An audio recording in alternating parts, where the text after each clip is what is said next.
अस्सलामु अलैकुम रहमतुल्लाहि व बरकातुहू। मेरे अज़ीज़ मेटखूस, आज इल्मुल जर्राहत के तादिया के चैप्टर्स को हम कवर करने की कोशिश करेंगे। आइए समझते हैं पहले कि इंसानी जिस्म के अंदर बैक्टीरिया कैसे दाखिल होता है और इसकी कारकर्दगी क्या होती है।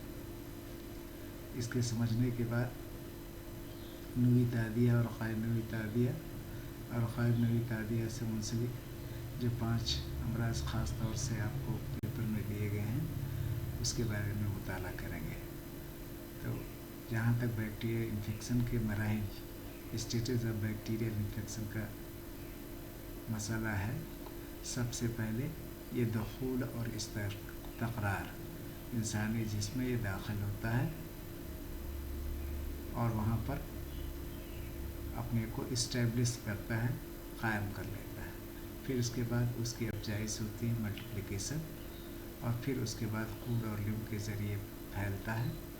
और जब ये ऐसा होता है तो मेज़बान जिस पर ये हमला आवर होता है उसका रद्द अमल होता है। किस तरीक़े का रद्द अमल होगा ये बाद में हम लोग भी वजाहत करेंगे, और उसके क्या नताइज होते हैं। अगर जिस्म का मुदाफ़ती निज़ाम कमज़ोर पड़ जाता है तो फिर जरसूमा हावी हो जाता है या खून में दाखिल हो जाता है। खून में जरासीम के पाए जाने या मौजूदगी को हम बैक्टीरियमिया या जरासीम दम कहते हैं।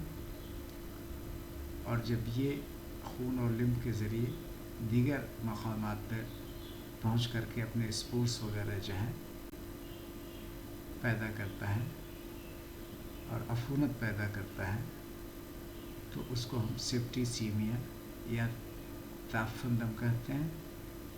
और जब ये अपने टॉक्सिन्स, गंदे मादा जो है खून के अंदर छोड़ता है उसको हम तसम्मुम दम कहते हैं। और जब इन सब के नतीजे में वहाँ पीप या पस पड़ जाती है तो इसको हम तक़ीफ़ुद दम कहते हैं। आइए मुख्तलिफ़ मराइल को एक बार फिर से समझते हैं। सबसे पहले तारीफ़ क्या है, ये वो मरहला है जिसमें बैक्टीरिया जिसमें दाखिल होते हैं और मेज़बान के टिश्यूज़ पर चिपक जाते हैं। दुखूल और इस्तक़रार में पहले दाखिल होना है और फिर इस्तक़रार करना है। तो वे दाखिल होते हैं और होस्ट टिश्यूज़ पर चिपक जाते हैं। दाखिल होने के अहम रास्ते क्या हैं, या तो ये सांस के रास्ते से दाखिल होते हैं, या आंतों के ज़रिए दाखिल होते हैं, या जिनसी या खून के रास्ते से दाखिल होते हैं। सेक्सुअली ट्रांसमिटेड इन्फेक्शन जिसे, या ब्लड ट्रांसफ्यूज़न, ये 3 रास्ते हैं, respiratory tract, faecal oral route, STI sexually transmitted infection, या ब्लड स्ट्रीम्स। इसके क्या क्या फैक्टर्स हैं जो इसमें मददगार होते हैं। अधेसिव्स, बैक्टीरिया के खलियात पर ऐसे प्रोटीन पाए जाते हैं जो इंसानी जिस्म में खलियात के चिपकने में मदद करते हैं।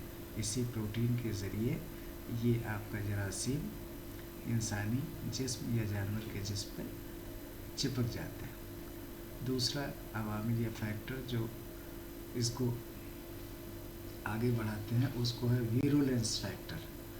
कौन जरसूमा कितनी तेज़ी से कितनी शदीद बीमारी फैला सकता है, इस खसूसियत को हम वीरुलेंसी कहते हैं। तो बैक्टीरिया की वह खसूसियत जो बीमारी पैदा करने की सलाहियत रखता है उसको हम वीरुलेंस फैक्टर्स के नाम से जानते हैं। यह खसूसियत बीमारी पैदा करने की सलाहियत ज़्यादा जितना होगी उतना ही उसकी वीरुलेंसी हम ज़्यादा कहेंगे। बीमारी पैदा करने की सलाहियत को वीरुलेंसी कहते हैं। यह सलाहियत जितनी ज़्यादा होगी हायर वीरुलेंस बैक्टीरिया माना जाएगा, और अगर इस सलाहियत कम है तो लो वीरुलेंस बैक्टीरिया माना जाएगा जो है। मिसाल स्टेफिलोकाकस ऑरियस, ये ज़ख्म के ज़रिए, अगर ज़ख्म कहीं कट जाए, खुला हो, तो इसके ज़रिए जो है दाखिल होता है स्टेफिलोकाकस ऑरियस। ये बहुत ही ख़तरनाक है, कई मर्ज़ को अंजाम देता है।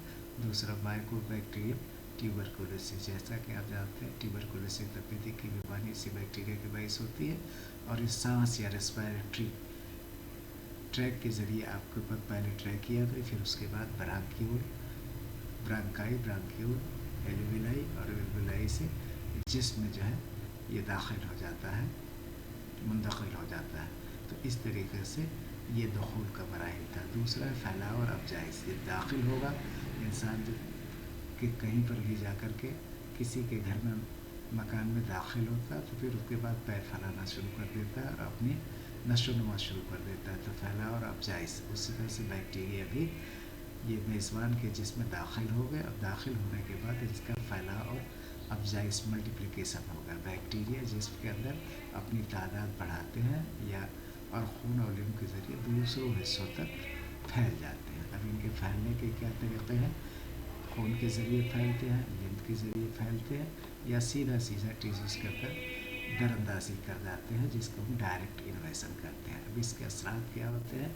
टिश्यूज़ की तबाही होती है, टॉक्सिन्स की पैदावार होती है, बुखार, वरम, दर्द, सुर्खी, ये सब इन्फ्लेमेशन के अंदर आता है। बुखार भी हो, वरम होगा, दर्द होगा, सुर्खी हो गई। मिसालें इसकी है स्ट्रेप्टोकोकस पायरेसिस, गले का वरम। दूसरा साल्मोनेला टाइफी, टाइफाइड बुखार। तीसरा मराइल है जिस्म का रद्द अमल। जब कोई भी बैरूनी जरसूमा, जिसमें बैक्टीरिया भी हो सकता है, वायरस भी हो सकता है, फंगाई भी हो सकते हैं, पैरासाइट या तुफैलिए भी हो सकते हैं, जब दाखिल हो जाते हैं और फैलाव और अफजाइश करने लगते हैं तो इंसान के जिस्म एंटीबॉडी पैदा करती, इसका भी अपना जो है एक रद्द अमल होता है। तारीख या वो मरहला है जिसमें अपना दिफाई निज़ाम मुतहर्रिक हो जाता है, एक्टिवेट हो जाता है। जैसे कोई भी इंट्रूडर्स आपके घर के सामने खड़ा होता है तो आजकल इतने जदीद आलात आ गए हैं कि घंटी बजने लगती है, अलार्म बजने लगता है। तो उसी तरीके से जब ही इनकी आमद का इनको पता लगता है मुदाफ़ती निज़ाम को, तो मुतहर्रिक हो जाता है। अब क्या क्या इसमें रद्द अमल होगा? जो आपके खून में सफ़ेद खलिया, जिसमें मैक्रोफेजस और नाइट्रोफिल है, ये दोनों जरासीम को हज़म करते हैं। अगर WBC में ज़बरदस्त जंग होती है, जरासीम, बैरूनी जरासीम और जो है जिसके अंदर मौजूद मुदाफ़ती निज़ाम में जंग होती है। अब ये जंग में कौन गालिब होता है, कौन मग़लूब होता है, ये देखना है। अगर जो है ख़ुद मुदाफ़ती निज़ाम गालिब हो जाए तो जरासीम मार डाले जाते हैं और जो एक्सक्रीटरी सिस्टम से, खून से, स्टूल से, बलगम से ये बाहर निकल जाते हैं। और अगर जो है जरासीम ताकतवर पड़ जाए और आपका मुदाफ़ती अमल जो है कमज़ोर पड़ जाए तो ये अंदर शरायत कर जाते हैं। तो इस तरीके से ये होता है। एंटीबॉडीज़ बनती हैं। एंटीबॉडीज़ पहले ही बता दिया, बुखार और सोजिश होती है। मुमकिना नताइज क्या होगा? जो हमने बताया कि या तो शिफा हो जाएगी, बैक्टीरिया को किल कर दिया गया तो शिफा मिल जाएगी, या अगर किल नहीं कर पाए, बैक्टीरिया ताकतवर हो गया तो मुज़मिन मर्ग की कैफियत हो जाएगी। तीसरा जो है, अगर वो जो है ना बैक्टीरिया मारा गया और न बैक्टीरिया ख़त्म मुकम्मल तरीक़े से हुआ, बल्कि ज़ख्मी हालत में, जैसे कहते हैं ज़ख्मी शेर कुछ देर के लिए ख़ामोश हो जाता है, तो बैक्टीरिया वहाँ पर ख़ामोशी से बैठ जाते हैं, अपनी हरकत को बंद कर देते हैं। इस तरीके से इंसानी जिस्म कैरियर, बैक्टीरिया के लिए कैरियर का काम करता है। इसको हम रिजर्वायर या कैरियर्स कहते हैं। और फिर उसके बाद ये ज्यों ही इनके फेवरेबल मौसम होता है, यानी मुदाफ़ती निज़ाम जो है कमज़ोर जिस्म का किसी तरीक़े से पड़ता है, तो ये अपना गालिब हो जाते हैं और अपने असरात छोड़ देते हैं, यानी फिर इंसान बीमारी की तरफ मायल हो जाता है। और अगर जो है क्या कहते हैं ये पूरी तरह से हावी हो जाए तो मौत का भी शिकार हो सकता है। तो इस तरीके से अब जो है यूनानी, इसका जो है कैसे हम इलाज करेंगे, यूनानी इलाज, तो आप जानते हैं कि सबसे पहले यूनानी इलाज का जो प्रिंसिपल है कि तशख़ीस मिजाज, तशख़ीस मर्ज़, तशख़ीस अखलात, ये तीन चीज़ों की तशख़ीस की जाती है। मरीज़ के मिजाज की तशख़ीस, उसके अखलात की तशख़ीस और उसके मर्ज़ की तशख़ीस। مرض کی تشخیص ہم علامات کی بنیاد پر کرتے ہیں. یونانی میں کوئی آلہ یا بیرومیٹر یا تھرمامیٹر یا ایکس رے یا الٹرا سونوگرافی نہیں ہوتی، بلکہ علامات کی بنا پر ہم یہ تعین کرتے ہیں کہ قیاس آرائی کرتے ہیں کہ فلاں مرض ہو سکتا ہے. اب جب یہ ہو گیا کہ انسان کا مرض کیسے ہے، کس طریقے کا ہے، اور پھر اس کے بعد جو اس میں اخلاق کیا ہے اور مزاج کیا ہے، تو اس مزاج کی تعدیل کے لیے ادویہ کریں گے، اخلاق کے اخراج کے لیے جس کو ہم تنقیہ کہتے ہیں اس کو باہر کریں گے، اس کو تعدیل کریں گے، اور سبب کے ازالے کے لیے ادویات دیں گے.